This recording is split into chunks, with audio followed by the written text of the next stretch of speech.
Hey, I'm Coach Mikki, and if this is your first time joining us, come on in and make yourself comfortable. And for those of you that do stop by on a regular basis, thank you so much for continuing to come by. And I love all your comments, your questions, and your suggestions, whether it be here on my YouTube channel or through the podcast. And thank you again for being so gracious and reaching out to all of my guests and with your comments and questions and something just to connect with them.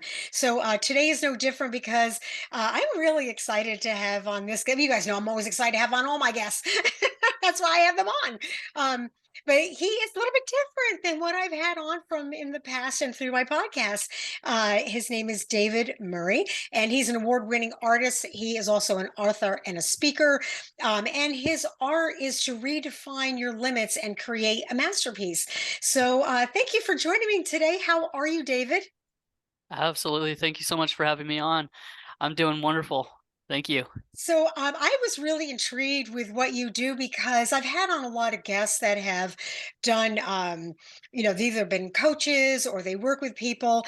But I love the fact that you do yours through art, and that just really seems to touch so many different senses. So I'm just going to let you run with it. So tell me how you do it and how this works.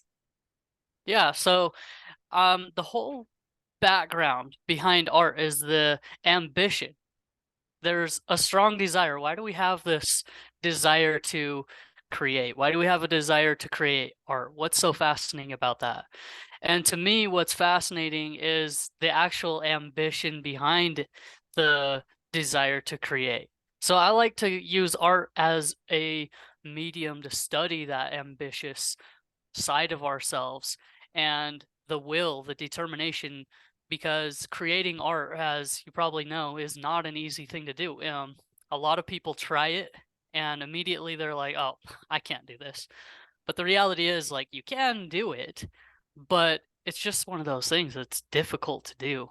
And so through artwork, I've been able to study, the effects of ambition and self-determination and how to get through the challenges, through the roadblocks, how to actually strap them on like a weighted vest and use it to get stronger and more creative and to get more understanding about the world around you.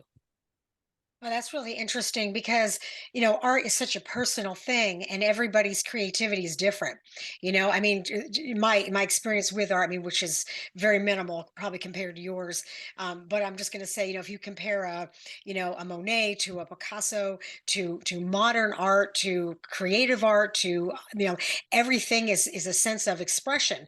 So I can see how you could collaborate the two, with people to be able to dig down deeper inside and not only express themselves through words but also through on a canvas. Now I'm going to ask, is a lot of your art painting? Is it mostly, on canvas work? My particular art is drawing just with pencil on paper. And it's shifted. So it started out as drawing on paper, and then it became skateboarding, and then it became physical, like wrestling, and then it became speaking and creating education programs, and it became understanding people. Really, when you master one thing, like drawing, you realize that it actually bleeds over into every single aspect of life. And that's what's so fascinating about it. So I am still an artist at heart, but I'm not making these pictures anymore. I'm actually making these connections with people and helping them understand new ways of thinking about life and the stories that they hold dear to us, because one of the things that's so hard to do in life is to see our own story. It's kind of like the nose on our face, like you can't really see it until you look into a mirror.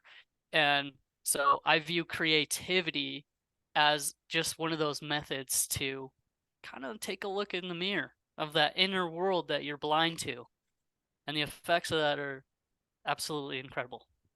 I love it. How many breakthroughs have you found doing this? I mean, because this is, like I said, art is very intimate. So I'm sure that people have started, or give me a story. Do you have a story that you can give us an example of how this has transpired and helped someone move on? Yeah, actually, the story that comes to mind is my own personal story, because um, it's just one of those powerful moments where everything changes. I had a long distance relationship. So I had this really serious girlfriend, and then I actually moved away, went to college, and it was a very difficult thing. But like during this time, I created a piece of art where it was basically for her and it was about our relationship and everything.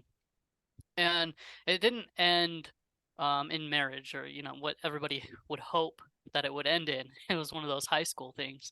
But when it all came to an end, I found myself studying this piece of art because one of my friends had asked me, like, hey, what does it mean? And I was like, I don't know what it means. So I stared at it and I thought, well, it must mean something. And so I stared at it and I stared at it and I stared at it. And then I had all of a sudden just a full on epiphany about my entire relationship. And it was instant healing.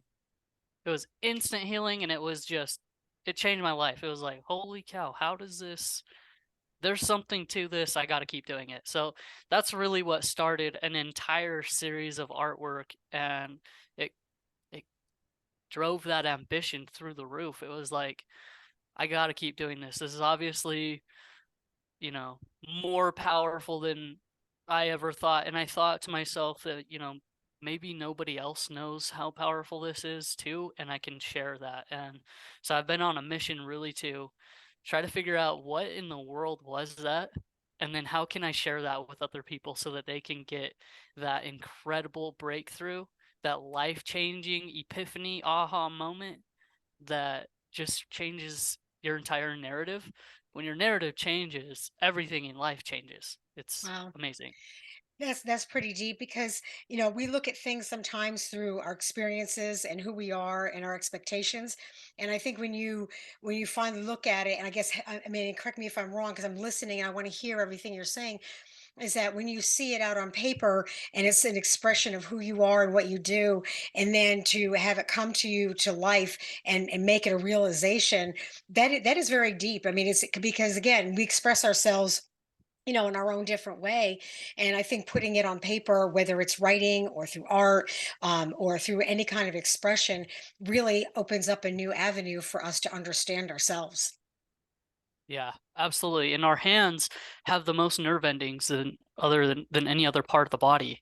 And so when you're painting or you're drawing, you're using your hands, your nervous system is directly and intertwined with that action. And so it's a belief, it's a narrative of mine that when you're doing that, your nervous system is revealing itself. It's like pouring out through the hand. And so yeah, it's gonna act as a mirror when it comes back to you. That makes a lot of sense.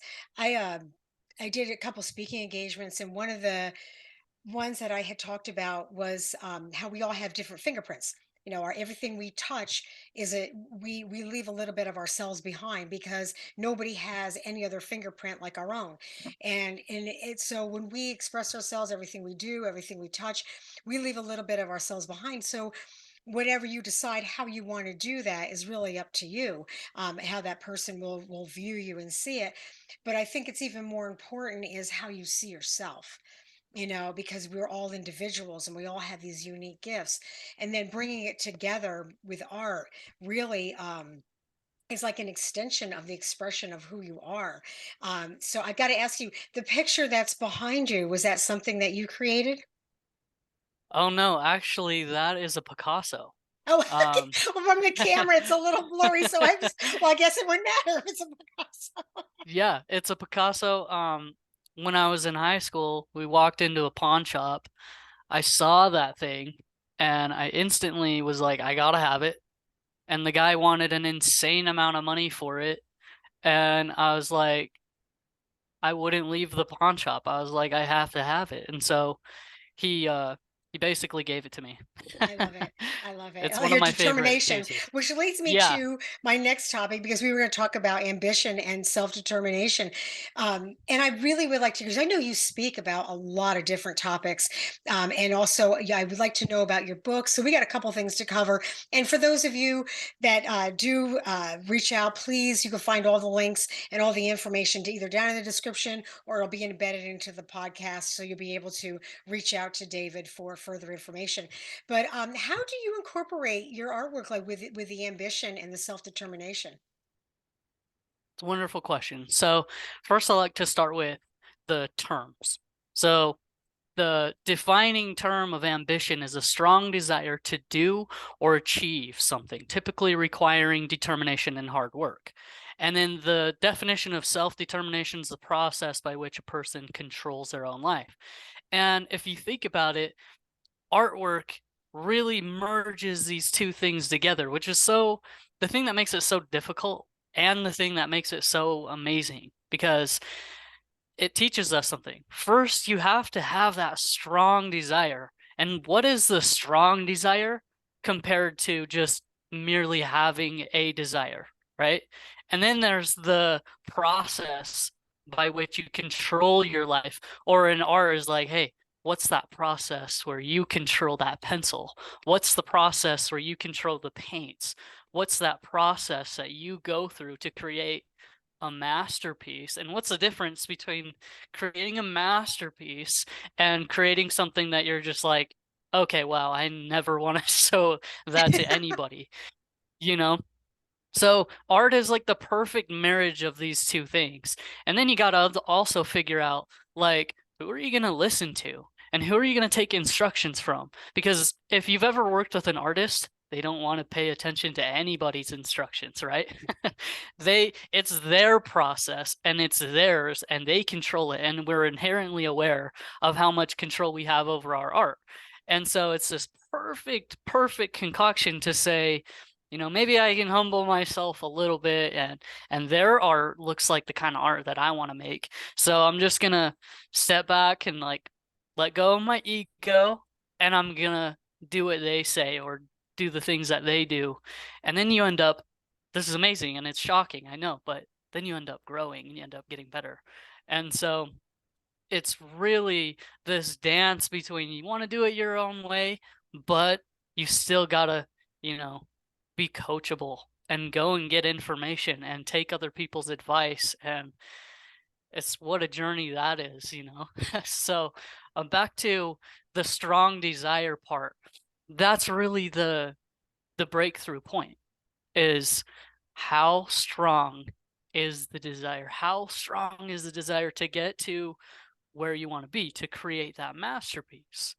And that's really what the whole entire full life force is all about. It's about maximizing that desire and maximizing the the determination behind it. Because when you maximize that, just getting a little bit into the book that I wrote, Indomitable, how to increase that energy comes from the story, the narrative. The narrative, that's what's going to break that energy and produce an insane amount of desire. And from the desire, you're going places. Because with desire, you're going to break through the obstacles. You're going to look at the terrible things that you create, and they're still going to sting a little. But with that strong desire, you just toss it to the side and you go again. You're not going to get discouraged. Whereas, if your flame is dimmed and, man, I'm just not measuring up. Something's just not right here. When there's no desire, when something goes wrong, it's done. It's just going to extinguish that fire. And why are you going to continue after that? So it all comes down to the narrative. Yeah, well, that's what life's about anyway. I mean, you think about it. If you're passionate about something, you really don't see the obstacles. You'll blow right through them. You'll go around them. You'll go over them no matter what. If you've got that strong enough desire. But like you said, if it's something where you don't feel strongly about it, it's going to dwindle. And doing it through art really makes a lot of sense because you've got to look past. I guess it's like life. You got to look past the mistakes. You got to look past the things that weren't exactly a masterpiece, whether it be in your life or a piece of art, and still go through it because the next thing you create or the next thing you do, could be different. It could change not only you but the direction that you're going in, and be able to build as a person. I love the fact that you do it through art so people can actually see it as an extension of a growing process that's within themselves. And so tell me a little bit about your book. Yeah, so Indomitable was basically my thesis statement. I've written 4 books, and when it got down to the book Indomitable, I really wanted to talk about the scientific method behind getting to that area in life where, nothing can stop you. And the great thing about artwork is that you can do it behind closed doors. Nobody can see you fail. That's also kind of the thing that makes art, um, how do you say it? It's just really hard to show and illustrate what we're talking about because it can happen behind doors. Me failing in private for, a decade where no one sees the terrible drawings I don't want you to see. And then when I start producing something that I worked really, really hard for, now I can show you, I can put that on display, and people think, oh, you're just really talented. You're born with that gift. That's what everybody always thought about me, that I was just naturally gifted and naturally talented. And it made me so angry growing up because I was like, no, you don't see the hard work that goes on beneath it. And so Indomitable is really the scientific method to say, this is really how you get mastery. This is really how it works. And piecing these little pieces together and then giving demonstrations of the variables behind that attitude. And so one without the other does not lead to that transformation. People are always setting goals and then failing to achieve them. And it's like, why? Why do I look around and like 98% of people are setting goals and then 2 weeks later they totally forgot about it and they don't care? Well, it all boils down to that narrative. And so that's what Indomitable is all about, is about taking a look at yourself, taking a look at your narrative, which is almost impossible to spot. So it's also about being able to even record that narrative and see it for what it really is. And we're so convinced that our story is true. We're so convinced that the story that we believe is real. There's so much evidence. Like we see all the evidence every day because our brains are obviously designed to create that evidence and then attach to it so that we're automatically taking action because our brains can only focus on so much at a time, right? So all these things have to be automated so that way we don't walk out in front of a bus, you know? We need to survive, we need to live our lives, and so all these things are automated so that we can focus on the dangers and stuff like that. And so really it's really about, how do I notice that story that's going on in my head? How do I notice that story and humble myself a little bit to shift the narrative? And how do I how do I gain the ability to track that narrative, the consequences of that narrative? And so it's really a, a scientific method of going, here's the narrative, here's the behaviors and the desires that come from the narrative. And then with enough energy, there's a breakthrough. So that's really what that whole entire book is all about. And I created a whole bunch of tools that help people to uncover that narrative. And a lot of times I'll sit with people and I'll be like, hey, just tell me your story. And I'll sit with my journal in my hands. And the reason why I do this is because if I put the worksheet in front of people, I've done this several times. I put the worksheet in front of them, like, all right, tell me your narrative. They're like, I don't know what to put. It's like, really? We just talked for 30 minutes and you spilled your entire life story and you don't know your narrative. That's how hard it is to see. So I'll put the tool in my hands and I'll say, okay, you tell me your story. And they'll say, boom, and I'll pause. I'll pause. I'm like, stop. I got to write this down. Write it down. And so I'll put their narratives in the boxes for them. And then we can go through the story. And it's amazing when you ask people to put their narrative into writing, how quickly it just disappears. They cannot see it. And when you see that from, several times over, you're like, okay, I already knew coming into this that the seeing your own narrative is a difficult thing to do. Now I know it's impossible. So you definitely need tools and you definitely need help. Yeah, we're all on a journey. I mean, we all have experiences. We all have things that have happened in transport, happened in our lives. So, to let go or to even move forward. You're right. I think a lot of times that's how we get stuck. We get stuck with going, well, what am I going to do with this? Or what do I do now? Or you've been, like you said, you've been telling yourself the same thing for so many years that you don't recognize that you even do it anymore.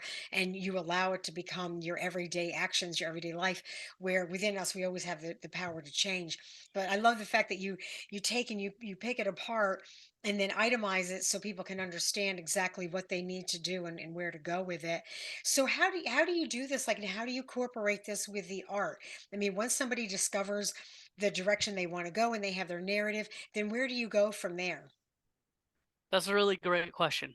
So the art is really just a niche way to speak to people through a way I know how. I don't always want to forever stick to the artist niche, but it's where I started. I have a deep passion and a love for that. And I love meeting other artists and talking with them and developing relationships with them. So, it's just a niche. That's all it is. And it's just a way to tell the story of what I'm teaching Mhm. to people who I already know how to communicate it to. Um, and really it's a way to, by doing the artwork, it's really a way to take control of your own narrative and re-author your story. So a lot of people don't realize, I should say a lot of artists don't realize that their narrative actually is their art. And so when we break it down and we study this narrative, we can actually study, like, hey, where are you losing some of your power? Because for me as an artist, the biggest breakthroughs are the ones where the art talks to me. And the even better ones are when the art is so magnificent and special and unique and masterful that it's not speaking to me, but now it's speaking to the viewer. And I've seen somebody look at my artwork and totally break down in tears of joy, and they're just bawling their eyes out and they're going, I don't know what is happening. This never happens to me. I don't know what this is. That's incredible. And for me, my mission is to show artists, how do you do that? How do you get somebody to look at a picture and feel something so deeply that all of a sudden they're on their knees and tears are flowing? That's powerful. That, I believe, is an artist's dream come true. You want Yeah. people to be impacted by your work. So how do you do it? Well, we start with that narrative and we're going to re-author the story, because anywhere that you're not accepting responsibility for something, placing blame on mom, placing blame on dad, placing blame on school, placing blame on anywhere, that's dimming that fire. And anywhere that fire is dimmed, that masterpiece gets stuck inside of you. It's not going to come out. It can't, because there's just not enough force. There's not enough energy. There's not enough willpower. There's not enough passion. And so when we go back and we study this narrative, when we unlock some different perspectives, because your narrative's true, it really is true. The narrative that we see every day is true, and all we need is somebody to help us go, well, isn't this true about that story as well? And then the lights go on, like, oh, aha. And now you can take responsibility, even if it's just 1% more. Now you can just take more responsibility.